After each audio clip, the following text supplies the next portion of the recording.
Okay, cool. Let's add some more. So we've got the kick. And on the other side of the kick, we've got the snare. And then on the other side of that snare, the thing that's kind of holding everything in place is the hi-hat. See, kick, snare, and the hi-hat's up here. And kick, snare, kick. We've got the groove. Now the bass is basically helping the kick.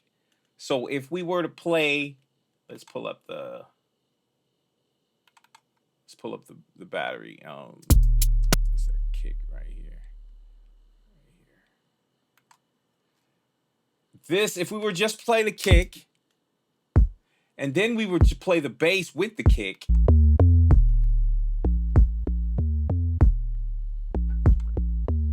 you've got something there. So that lets you know that the instruments are talking to itself through the groove. So the kick is just like, what? What? And then the bass is like, what you want, what you want. And you've got a whole thing going now. And then you've got the hi-hat. You see where this is going? It's building. And then we've got, what's this? Oh, I didn't hear that in there. We've got the little bell thing. Didn't know that was in there. Forgot about it. And then the snare.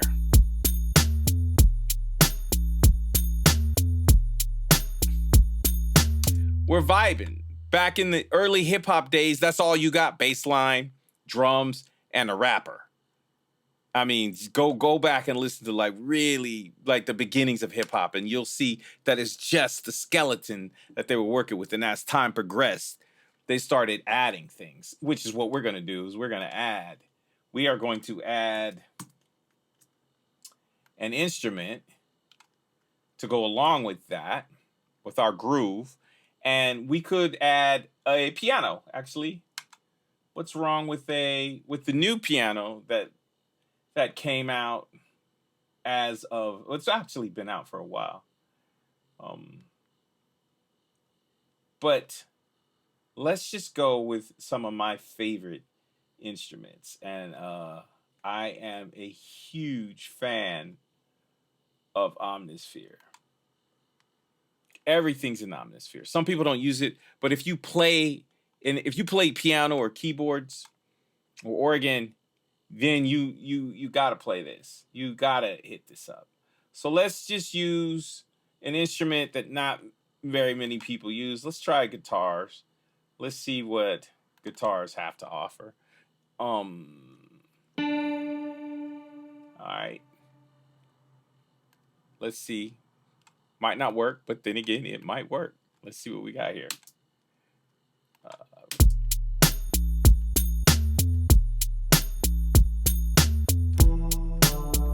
Okay. So we have to remember that we gotta be in the key that the bass is in. So the bass is going doom, doom, doom, doom, doom, doom. That first note is the key that the song is in. There it is. And we'll have to do another. I have to explain what the key is. Basically, the key is the note that you can sing through the whole song. So boom, boom, boom, boom, boom, boom, boom, boom, boom, boom. And it's that major scale that lets you know that's the key that it's in. Or that minor scale, which would be. In my other videos, I explain what a major scale is and what a minor scale is. So check it out. So we're here. So we're gonna play.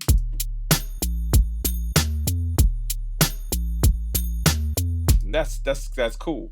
So we're gonna play. Let me let you know what I'm playing, and we're gonna pull up my Cori app. I love this thing. Then we'll put it together. So we're playing a D minor over A, or D minor would be here, but the A is at the top in the D minor, but we're moving it down. It's still in A minor because it's using the same notes. So what if we went, here we go. 1, 2, 3, 4. All right, so let's see.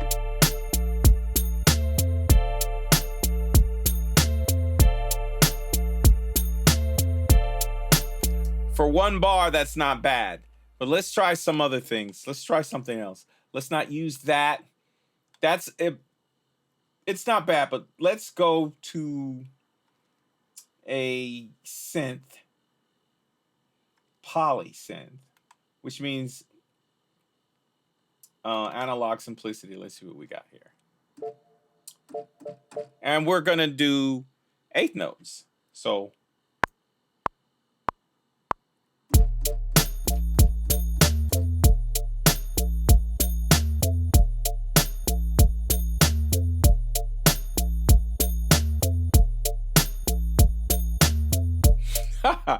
now you can listen to that pretty much. We're gonna save that pretty much the whole time, but we're not gonna do that. So we've got our bass line, we've got our drums, and we've got our chords. We want to put a melody on it, but let's first do two sections. One is going to be the chorus section, or the section that may be your favorite part, and the other section is going to be a breakdown to make room for a rap or a melody. And we're going to get to that, but I want you to play around with what we got so far.